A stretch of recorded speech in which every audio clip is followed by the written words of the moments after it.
Happy New Year everyone, and welcome to today's video in which I'm going to be sharing with you all of my absolute favourite makeup releases from 2024. It's been an amazing year for makeup and I'll be showing you my top picks from both drugstore and high-end. So if incredible makeup sounds like something that you might be interested in, then please do keep on watching. So in this video, I'm going to be sharing a lot of my favourites with you, but then I'm going to pick one from each category to pop on my face. When it comes to brow products, I'm really picky because I have no eyebrows. I'm a really big fan of eyebrow pens, but I think it's really hard to find a good one. But this year, Maybelline came out with an incredible pen for your eyebrows. The Maybelline Builder Brow. This is actually dual-ended, so you have a little pen on one side and then on the other side you have a gel. Being honest, I don't love the gel because I find that gels kind of leave my eyebrows looking a little bit too shiny, so I only use the pen side and it's so great at creating those fine hair strokes. So there's the pen,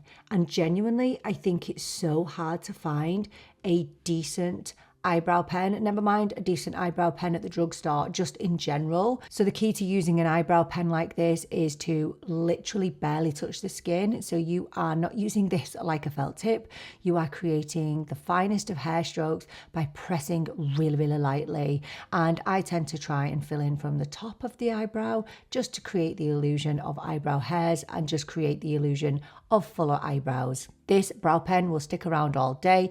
There's absolutely no danger of it fading away or rubbing off. It's a brilliant brow product and definitely my favourite of the year. My second favourite brow product from this year comes from e.l.f. This is the e.l.f. Brow Laminating Gel. I am actually on my second tube of this. I use it every single day of my life, and this is without a doubt the best brow holding product I've ever used. I don't have many brow hairs, but the ones that I do have are pretty thick and unruly, and this is the only thing that will keep it in place all day. So it is a white formula, which I know will freak people out, and their biggest worry will be that it will be white on the eyebrows, it will leave a white residue, but it does not. It absolutely dries clear. So once I've done my eyebrows, I literally just brush it through. Now obviously I'm not going to get a super laminated brow look because I don't have enough brow hairs for that. I wouldn't want a super laminated brow look anyway. I just want something that makes my eyebrows look a little bit more full, and as you can see, you can already see a difference between this eyebrow and this eyebrow. I just could not be without this. I think e.l.f. make the most phenomenal eyebrow holding products. Before we move on to primers, I just want to talk about my skin for a minute, and I wanted to give you a little bit of an update. So I have been through a bit of a journey recently because I started to use an LED mask from Qure, which I have a review on recently, and my skin had actually never looked so good as it has done in the last couple of months. I said in that video that I was going to stop using the mask just to see if it had any impact on my skin, and I think you will notice from today and in the last video where I did my worst makeup of 2024 that my skin has definitely been suffering again, and I genuinely think it's down to the LED mask. So this is my little update for you. I have never had as many breakouts. I feel like my skin is in such poor condition at the moment, and look, blemishes, spots, they are all normal, but I'd been through such a good period with my skin, but I really feel like I am now suffering because I stopped the LED mask. So now I'm thinking, well, do I have to use this LED mask for the rest of my life? If you look at my forehead, I think if you were to look at some of my videos from 4 or 5 months ago, you will see how much my hyperpigmentation has reduced, and it's genuinely down to this mask. So I did want to give you this update on the mask. I used it consistently for 2 months. My skin looked amazing. I then stopped using it, and I've definitely noticed a difference in my skin. So there's my update. I do think it is the LED mask that improved my skin. I will leave this linked in the description box below for you, because if you do use that link, you will get 10% off. And obviously, you know that on this channel, if I can save you money, I will. But do not be entering into splurging on an item like this if you've not planned to do so, okay? It's not something that you buy on a whim, something that you need to really research and look into. do feel free to go and watch my video, my thorough review on it. But I really wanted to give this a shout in this video, even though it's not makeup. It's something that has had a massive impact on me and my skin this year. So I'm not big into primers, to be honest with you. I like a glowy primer, and my favorite glowy primer of the year is the Rimmel Multitasker Better Than Filters. I've used this a few times on the channel. I absolutely love this. It is a great dupe for the Charlotte Tilbury Flawless Filter, and I actually compared these side by side, and I genuinely don't think you can tell a difference between the two. But I don't want to use a glowy product today because my skin isn't feeling great, and I don't want to emphasize the blemishes that are already there. So I'm going in with another primer that I've really enjoyed this year, and I must have really enjoyed it because I don't really reach for primers much apart from my moisturizer. So my favorite primer is the Huda Beauty Easy Blur Primer. I use this when I need guaranteed longevity from my makeup. It will help my makeup stay in place, and it will blur those parts of my face where I need a little bit of extra help. So in particular, my T-zone, my pores, they are problematic. And obviously today my cheeks are very problematic. So I'm just going to use a little bit of this just in the T-zone. It feels beautiful and cooling on the skin.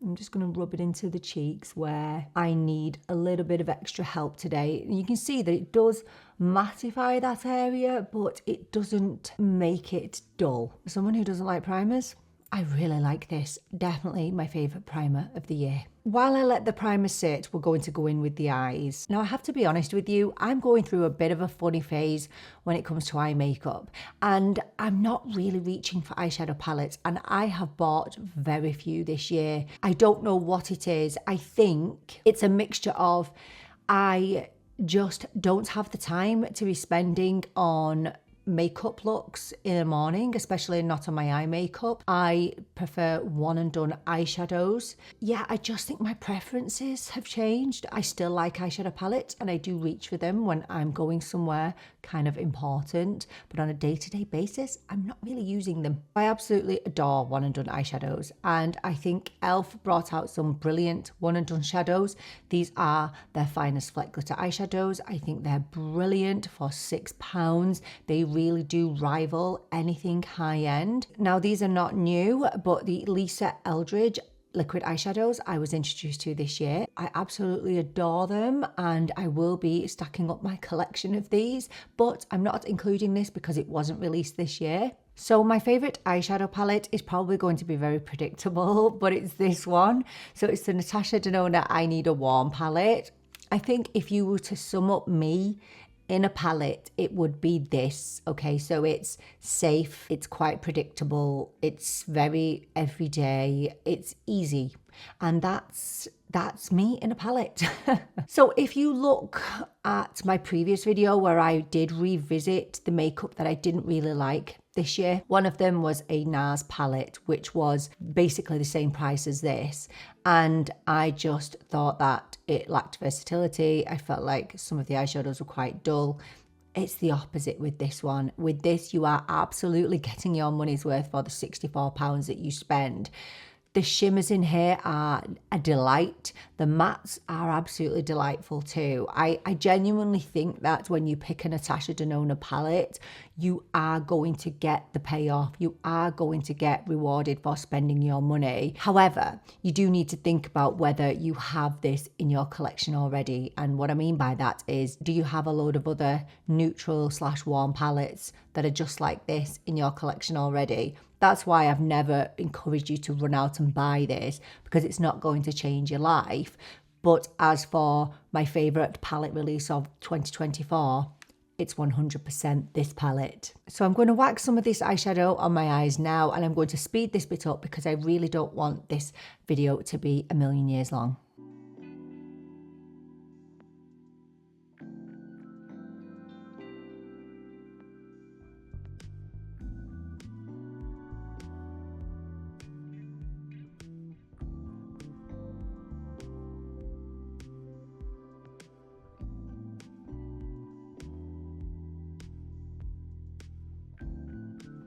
So there we go. For someone like me who is not very adventurous with their makeup, this palette is a staple and I will get a lot of use out of it when I want to reach for palettes. Moving on to mascara now, and being 100% honest with you, the Drugstore took this crown this year, and I can't think of a single high-end mascara that would beat anything at the Drugstore this year. The only one that's come close is the Eldridge Kitten Lash Mascara, which I've really enjoyed this year. The only thing that I don't like about this mascara is that it's a little bit harder to remove than some of my other mascaras. But every other mascara that I've loved this year has come from the Drugstore. So you all know how I feel about this, the L'Oreal Panorama mascara. This is as good as anything you will get in high end. But there's one mascara that has become my absolute everyday mascara, and it's from Essence. And this is the Essence Lash Out Loud mascara. This is as close to high end as you're ever going to get at the Drugstore. I love it so much that I have it in brown as well, and it's great to have that availability in both colours. And this is the wand. So it's nice and slim, and it's ever so slightly tapered, which makes it so good for the outer corner and the inner corner. Now with this mascara, it's going to give you more length than it does volume, but I just think for everyday use, it's absolute perfection, and I get absolutely no clumping, no flaking, because you know that in my last video, my least favourites of 2024, Essence made that cut as well. Essence can be a bit hit or miss, but when they get it right, oh my gosh, they absolutely get it right. So I'm going to put the black on today, and the super thin wand just makes it so easy to get in at the base of the lash. And can you see how it's just dragging my lashes, just pulling them and stretching them, which I absolutely love in a mascara. And it's funny because I have a beautiful viewer who recently told me that she tried the green Lash Princess, and although most people find it to be quite a wet mascara, she had the opposite problem, whereas it's super dry. And I think you do need to bear in mind that with mascaras such as these, you know, that only cost a few dollars, sometimes they can be hit or miss, and sometimes you are going to get duds, unfortunately. So I just like to wiggle from the base of the lash and just stretch it through. So I've already got it on my eyelid there, but you don't have to worry about this because it comes off so easily. I don't feel like I need to curl my lashes with this mascara because it gives me a lovely lift. So there's one coat. Ignore the fact that I've got it all over my eyelid. It comes off so easily. But this is, without a doubt, the best Essence mascara I've ever used. Let me get the rest of it on.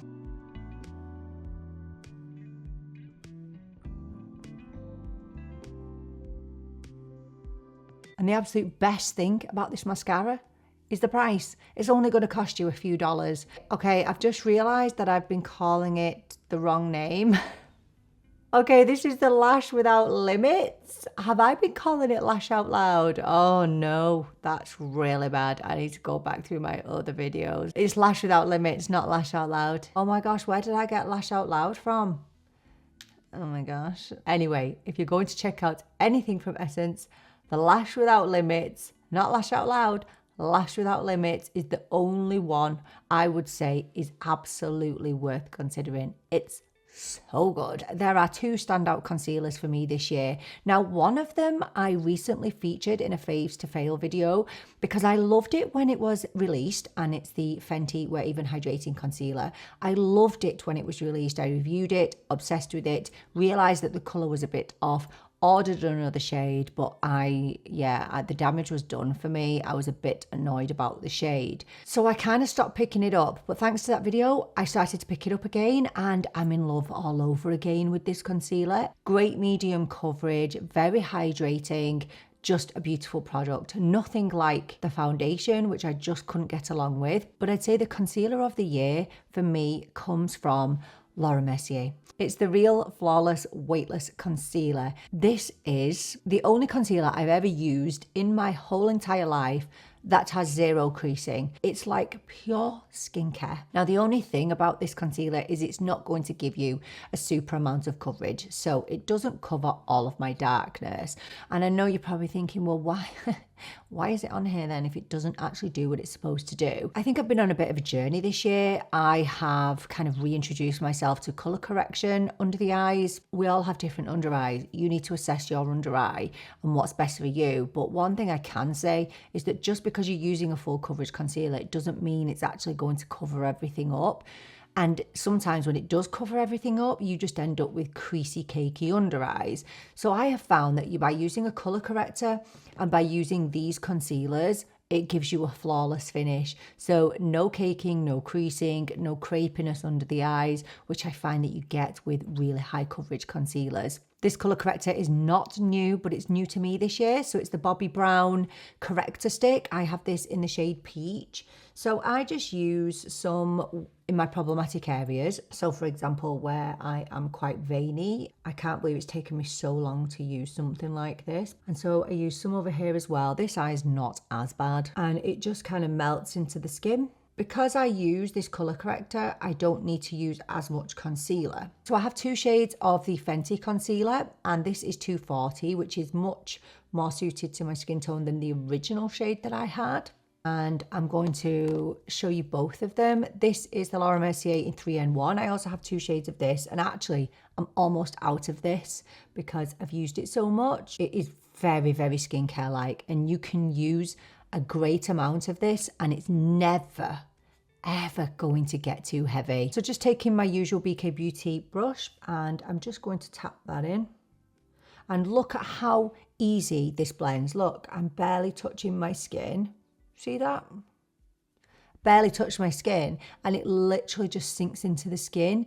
It's gorgeous. So remember, this is the Laura Mercier side and I'm barely touching it and it's just melting. For those people that have problematic under eyes, so for example, fine lines, wrinkles, this is just beautiful because it's never going to crease under your eyes. It just doesn't. So it has a little bit of luminosity and it's never going to cover all of your darkness, not all of it. But if you're looking for something hydrating, if you want something that is not going to accentuate lines, if creasing is a major issue for you, this with a colour corrector, perfect. So then I'm going to go in with the same brush with the Fenty. Now this is definitely higher coverage and it's not as hydrating as the Laura Mercier, but it's very hard to find something that is as hydrating as the Laura Mercier. But you can see how quickly and easily that blended out too. They are my 2 favourite concealers from this year. So Fenty, Laura Mercier, love them both. 2024 has been an incredible year for foundation. There's been lots that I've loved. So I've picked my top 4 from this year. So the first one would be the Dior foundation stick, which on paper would not be something that I would ordinarily go for, but it's absolutely gorgeous. It's made for people who want to save time with their foundation. It melts into the skin. It's very, very flattering, but obviously it's going to set you back because it's a Dior foundation, but it is worth it. It's very emollient, it's very creamy, it's just really beautiful. The e.l.f. Soft Glam Satin Foundation, one of my absolute holy grail foundations now. I'd say it's in my top 2 foundations of all time. I'm not going to wear it today because you're probably sick of it. It absolutely rivals any high-end foundation out there. So it's not dewy and it's not matte. It's definitely in between with its beautiful satin finish. It definitely still allows your skin to breathe and to shine through. And there's nothing I don't like about this. And to add the cherry on top, it only costs £8. This one was a surprising one, but it's the Tete foundation. I avoided trying this for so long because I don't like viral products. I don't really trust them. But I tried this and I was absolutely blown away. First of all, I learned how to apply it correctly. It gave me a beautiful luminous complexion and it is completely transfer proof. It's absolutely beautiful. And then this foundation from Huda Beauty, just a beautiful foundation. Now, I know there was a lot of hype around this foundation. It's not going to change your life. None of these foundations really are going to change your life, but it's going to give you really nice looking skin. And I haven't really used it a lot on my channel, so I think we're going to go with that today. I have this in the shade Latte, which is still a really good shade for me, even though we're in the winter now. The only thing that I don't absolutely love about this foundation is the packaging. I think it's very similar to the e.l.f., but I feel like they are saving us money on the product by saving money on the packaging, the fancy packaging. And honestly, I hate glass packaging on foundations because I am very prone to smashing them. So we're just going to tap this in with my BK Beauty brush.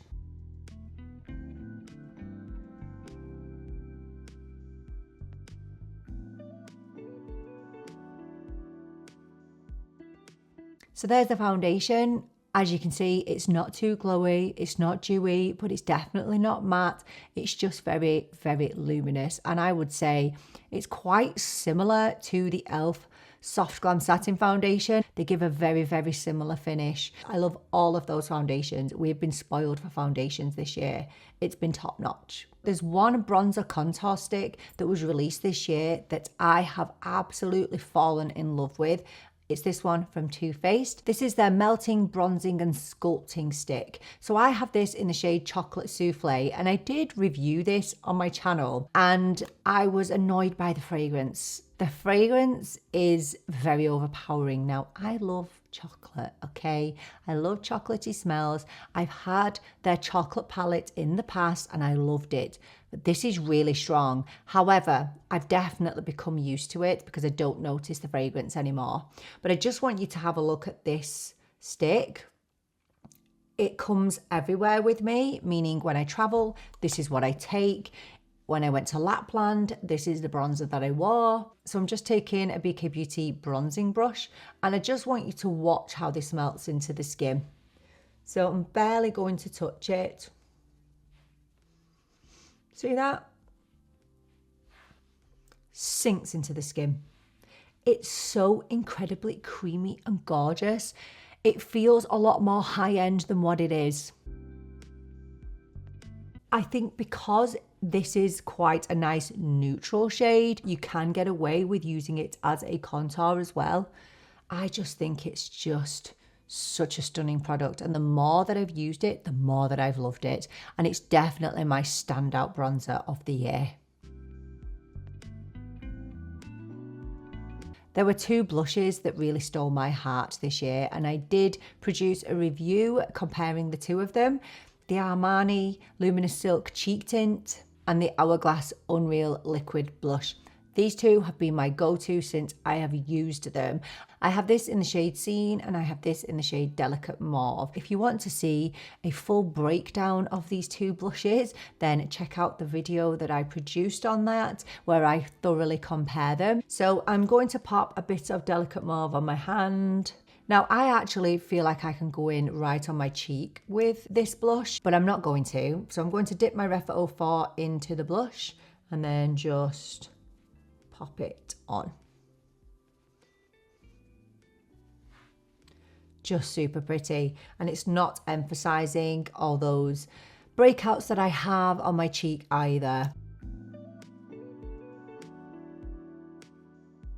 You see how the blush just becomes uniform with the skin? And I think if you were to look at the major difference between this and the Hourglass, I would say that the Hourglass is more sheer. You definitely get more pigment from the Armani, and I think that the Hourglass has a little bit more dew to it than what the Armani does. Super pretty, just love it. While we are still on complexion, I wanted to talk about the Hourglass ambient lighting palettes that were released this year. I bought my first ever ambient lighting palette and I did not regret it. So this looks like the Dragon palette, but I actually bought the Evil Eye palettes because you can customize the case. For someone who doesn't use a lot of powder, this has become such a go-to for me. They are so flattering, so beautiful, so airbrushing. I just absolutely loved these so much. So I'm going to take a little bit of this shade, which is Pink Fusion, but I'm just going to take a little bit and just pop it over the blush that I've got on. I will always go in with this blush over liquid blush if I'm going out somewhere, if I want my makeup to last, because this blush will set my liquid blush. So just popping a little bit on. And another thing that I've loved in here is the finishing powder. For powder phobes, this is made for you. It's kind of just softly blurring. So I just like to use it in this area. and on my forehead. I don't think it's an item that you just buy on a whim. Look at the colour stories, have a look at whether you think you will actually get use out of them. But if you buy one, I can guarantee you won't regret it. There are two other powders that I loved from this year, and one of them is the Collection Lasting Perfection powder. This is an amazing loose powder, and it is definitely the best that I found at the drugstore. It's very finely milled and it tends to go everywhere, but if you can see past that, it's really gorgeous. So just dipping into it, and then I like to use this under my eyes. And it's just very, very blurring. It's not cakey. It just takes away the shine of those under eye hollows, and I really enjoy using it, and it's so super affordable. I don't know if you can get it in the US or not, which is unfortunate because it's definitely the best loose translucent powder that I've ever used at the drugstore. And in 2024, I found my absolute holy grail pressed powder, better than any other pressed powder I've ever used in my life, and it's by Florasis. This is the Wrong Tinted Pressed Powder. I don't know why more people don't talk about Florasis, and especially their powders. I have obviously tried many brands, including Charlotte Tilbury, which would be my second favourite pressed powder, but this absolutely beats any powder I've ever tried. This powder comes absolutely everywhere with me. I use it around my T-zone. It just takes down that shine and it literally just airbrushes the skin. And it's the only powder that I can use on my nose that will actually keep my concealer and my foundation in place, because I have broken thread veins, capillaries on my nose. It's the only powder that will keep all of that in place. Do not sleep on Florasis, and do not sleep on this powder. It really is absolutely incredible. I'm not going to use any highlight today because I have these breakouts on my cheeks, so it will just emphasize them. But if I was to reach for any highlight, it would be this highlight from the Hourglass palette, the only highlight at all that I ever want to reach for. If you have tuned into my channel in the past, none of this stuff will have been a surprise to you, I don't think, because I talk about all of these products quite consistently because I love them so much. And there's one product that I never stop rambling about, and they are the Maybelline Lip Lifter Liners. Oh my gosh, I have so many of these. I love them so much. I don't see the point in buying any other lip liner ever again, because these lip liners are as good as any high-end lip liner I've ever used. They are so super smooth. They last all day. I can't speak highly enough of them. I don't know how they've created such an incredible formula at such a reasonable price. I think they cost about £6. My go-to shade is Line Leader, so I'm going to pop that on now. That actually needs a bit of a sharpen, but we'll see how we get on.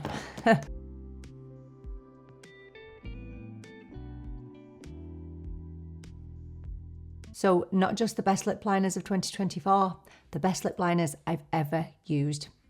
Brilliant from Maybelline. There have been a lot of lipsticks that I've loved this year, but there's been two that have stood out to me. You're going to think I've gone mad, but this is not what was in my least favourites video.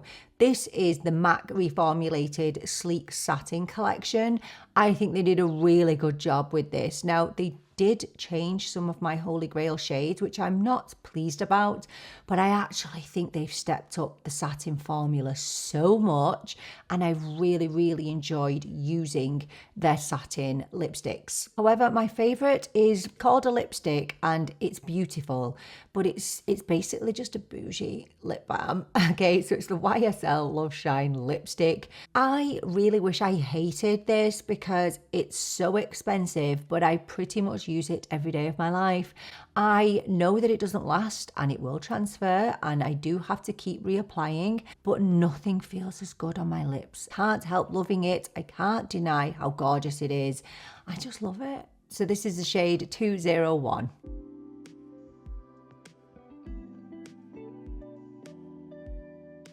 I just love it. Now, as well, in the lip category, I just wanted to give a shout to the Wonderskin lip stains. I reviewed these earlier in the year, and if you have watched that video, you'll know that the shades that I got were quite bold. They were actually gifted to me by Wonderskin, which I was so grateful for. But I actually went out and bought my own shade, the shade Adore, which is a very, very natural lip colour. And I took this away with me on my winter trip this year, because I needed something that would stay on my lips, and this worked perfectly. So this is a very your lips but better shade, so it's not going to be as bold as, for example, Whimsical was. But this is very comfortable, it stays where it is, and it just improves your lips. My natural lip pigment is fading now that I'm getting older, so something like this in a shade like Adore is perfect, because it's not going to give me a super bold lip, but it's just going to be my lips but better. So I just wanted to give a shout out to the Wonderskin lip stain and just give you that update that there are more natural shades out there, and they work just as well. They're just as transfer proof as the more bold shades, and you can use it with a gloss or a lip balm over the top, and it's super comfortable. Now, I'm not going to use a setting spray today, but I just wanted to give a nod to this setting spray, which was released this year by e.l.f., the e.l.f. Dewy Setting Spray. I haven't used this a lot during the summer because I didn't feel like I needed any more dew, but in the winter, absolute treat, because it gives you that boost of hydration, it will soften up your makeup, and it will make it last all day. I really enjoy this, and it's the only setting spray really that has stood out to me this year. I really enjoy it. So there we are, my favourite products from 2024. Don't forget to let us know down in the comments what your absolute favourites from this year have been, because I would love to hear all about them. And I just wanted to take a little minute to again say Happy New Year, and just to say a massive thank you to you.